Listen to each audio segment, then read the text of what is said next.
అందరికీ నమస్కారం. నా పేరు లక్ష్మణ్ కుమార్ తిరుమల. నేనొక సాధారణ హిందువుని. క్రైస్తవాన్ని కొత్త తరహాలో పరిశీలిద్దాము అని చెప్పి అనుకున్నాము. ఆ క్రమంలో భాగంగా ఇప్పటి వరకు ఒక 2 వీడియోలు చేసుకోవడం జరిగింది. ఇవాళ ఈ 3వ వీడియో ద్వారా మీ ముందుకు రావడం జరుగుతోంది. నా గత వీడియోని ఎవరైతే పరిశీలించి ఉంటారో వాళ్ళందరికీ కూడా ఒక విషయం స్పష్టమై ఉంటుంది. అదేంటంటే రాక్షసులు తపస్సు చేస్తారు. ఎందుకు తపస్సు చేస్తారు అంటే భగవంతుణ్ణి ప్రసన్నం చేసుకొని నిత్యము బతికేలా నిత్యత్వాన్ని కోరుకుంటూ వాళ్ళ తపస్సు ఏదైతే ఉందో దాన్ని కొనసాగిస్తారు అని చెప్పి తెలుసుకున్నాం. అదే సమయంలో క్రైస్తవులు కూడా బాప్తిజం ఎందుకు తీసుకుంటున్నారు అంటే, క్రైస్తవంలోకి ఎందుకు వెళ్తున్నారు అంటే చచ్చిపోయిన తరువాత నిత్య స్వర్గం కోసం అని చెప్పి తెలుసుకున్నాం. ఎందుకు ఈ నిత్య స్వర్గం కావాలి వీళ్లకు? వీళ్ళ శరీరము ఏదైతే ఉందో అది ప్రళయకాలంలో ఎత్తబడుతుంది అని చెప్పి క్రైస్తవులు నమ్ముతూ వస్తున్నారు. అలా ఎత్తబడిన శరీరాలు ఏవైతే ఉంటాయో స్వర్గంలోకి చేరుకున్న తర్వాత యేసు అక్కడ ఏదైతే భోగాలు అనుభవిస్తున్నాడో ఆ భోగాల్ని అనుభవించడానికి వీళ్ళు కూడా క్రైస్తవంలోకి వెళ్తున్నారు అనే విషయం నా గత వీడియో ద్వారా మనం తెలుసుకున్నాం. మరి ఇంతకీ వీళ్ళ కోరిక ఏదైతే ఉందో అది తీరుతుందా? ఉదాహరణకు ఒక రాక్షసుడు ఉన్నాడు అనుకుందాం. ఆ రాక్షసుడు బ్రహ్మదేవుడి గురించో శివుని గురించో ఘోరమైన తపస్సు చేస్తాడు, ఉగ్రమైన తపస్సు చేస్తాడు. చేసిన తర్వాత భగవంతుడు ప్రత్యక్షమవుతాడు వాళ్లకు. ప్రత్యక్షమై నీకేం కావాలో కోరుకో అంటే, నేను ఎల్లకాలం బతికే ఉండాలి అని చెప్పి కోరుకుంటాడు ఈ రాక్షసుడు. అప్పుడు బ్రహ్మదేవుడు గాని శివుడు గాని ఏమని చెప్తారు అంటే, అది కుదరని పని. ఎందుకు అంటే జగత్తు అంటే జాయతే గచ్చతే ఇది జగత్. అంటే పుట్టినది ఏదైనా సరే కాలంతో వచ్చింది, కాలంలో వచ్చింది, అది కాలంలో కలిసిపోవలసిందే. కాబట్టి పుట్టినది ఏదైనా సరే మరణించక తప్పదు. ఈ విషయం నీకు స్పష్టం చేస్తున్నాను అని చెప్పేసి భగవానుడు ఎవరైతే ఉంటాడో ఆ రాక్షసుడికి చెప్తూ వస్తాడు. అయినప్పటికీ కూడా ఆ రాక్షసుడు ఎవరైతే ఉంటాడో నాకు నిత్యము బతికేలా నాకు వరమియ్యి అని చెప్పి కోరుకుంటూ ఉంటాడు. భగవానుడు ఇవ్వను అని చెప్పి చెప్తాడు. ఎందుకు ఆ మాట అంటాడు అంటే, భగవంతుడు నియామకుడు. ఈ నియమం ఏదైతే ఉందో, సృష్టి నియమం ఏదైతే ఉందో, ఏదైతే పుట్టినది కంపల్సరీ చచ్చిపోవాల్సిందే అన్న నియమం ఏదైతే ఉందో అది భగవంతుడు ఏర్పరిచిన నియమం. అది ఆ నియమాన్ని ఏర్పరిచింది ఎవరు? భగవంతుడు. తాను ఏర్పరిచిన నియమాన్ని భగవంతుడు తప్పుకోలేడు కదా, తప్పి చరించలేడు కదా. అలా తప్పి చరించాడు అనుకోండి, మన సనాతన ధర్మంలో ఉన్న భగవంతుడు కూడా బైబిల్ దేవుడు అయిపోతాడు. ఈ మాట ఎందుకు చెప్పాల్సి వస్తుంది అంటే, బైబిల్ దేవుడు చాలాసార్లు తాను చేసిన పని ఏదైతే ఉంటుందో కొన్ని పనులు చేసుకుంటాడు. ఆయన చేసిన తర్వాత పశ్చాత్తాపడతాడు. అయ్యో ఇట్టా అయిపోయిందే, ఇంకోసారి ఇట్టా చేయను, ఈ నియమం ఏదైతే ఉందో దాన్ని మార్చేసుకుంటాను అని చెప్పేసి చాలాసార్లు మార్చుకుంటూ ఉంటాడు ఈ బైబిల్ దేవుడు. దానికి మంచి ఉదాహరణ కావాలి అంటే, ఆది కాండంలో ఉన్న దాని ప్రకారం చూసుకుంటే భూమిని 2 సార్లు శపిస్తాడు ఈ బైబిల్ దేవుడైన యెహోవా. మొదటిసారి శపించినప్పుడు పశ్చాత్తాపడ్డు, కానీ 2వసారి శపించినప్పుడు మాత్రం పశ్చాత్తాపడి ఇంకోసారి నేను భూమిని శపించను అని చెప్పేసి తన ఆలోచన ఏదైతే ఉందో దాన్ని మార్చేసుకుంటాడు. మన సనాతన ధర్మంలో ఉన్న భగవంతుడు ఎవరైతే ఉన్నాడో అతడు నియామకుడు. ఆ నియామకుడైన భగవంతుడు తన నియమాల్ని తానే ఉల్లంఘించడు. కాబట్టే భగవంతుడు ఏమని చెప్తాడు అంటే, నీకు నిత్యత్వము అనేది నీకు ఇవ్వబడదు అని చెప్పి చెప్తాడు. ఈ నిత్యత్వము ఇవ్వబడదు అని చెప్పాను, ఇంకేదైనా వరణం కోరుకో అని చెప్పేసి భగవంతుడు ఆ రాక్షసుడికి అడుగుతాడు. అడిగితే ఇక రాక్షసుడు ఇంత పెద్ద చాటభారతం మొదలు పెడతాడు.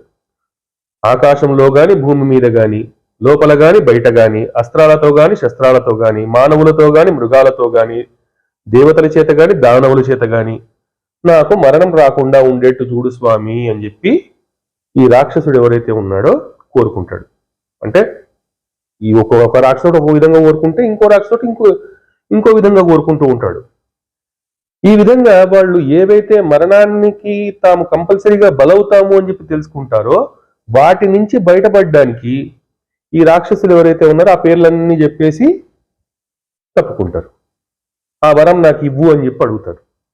భగవంతుడు కూడా ఏదో ఒక విధంగా వీడు చావాలని చెప్పి అయితే కోరుకుంటున్నాడు కదా అనే ఉద్దేశంతో తదాస్తు అంటాడు. ఈ రాక్షసుడు ఎవరైతే ఉన్నాడో వాడు ఆ వరం వచ్చిన గర్వంతో ముందుకు పోతాడు. ఇక్కడ మరో విషయం కూడా చెప్పుకోవాలి. అదేంటంటే మనుషుల్లో కూడా ఉగ్రమైన తపస్సు చేసిన వాళ్ళు ఉన్నారు, కఠోరమైన తపస్సు చేసిన వాళ్ళు ఉన్నారు. వాళ్ళ కోరిక ఏదైతే ఉందో అది వాళ్లకు స్వార్థంతోనే మిళితమై ఉంటుంది.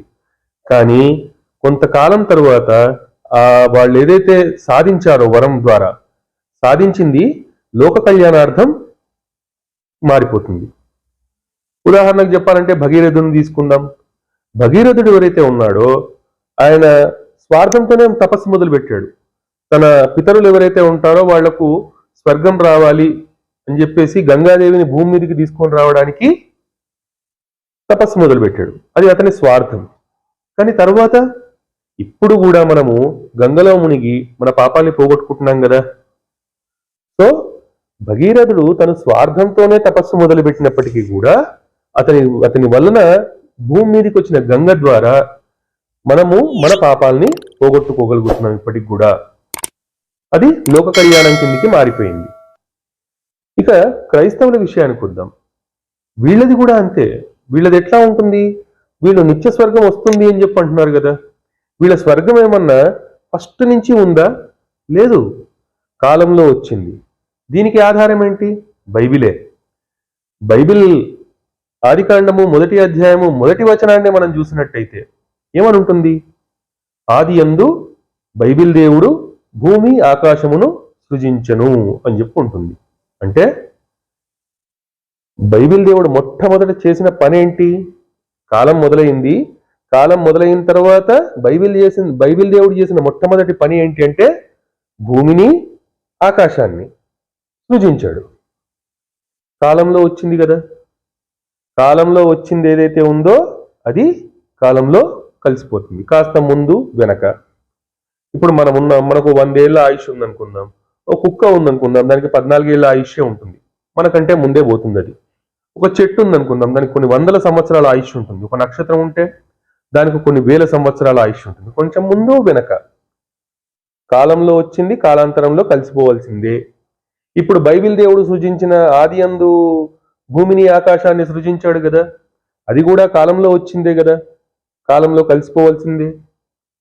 సో వీళ్ళు ఏదైతే నిత్యస్వర్గం వస్తుంది అని చెప్పేసి మతం మారుతున్నారు నేటి క్రైస్తవులు, ఆ నిత్యస్వర్గం వీళ్ళకి రాదు, వచ్చే అవకాశం లేదు.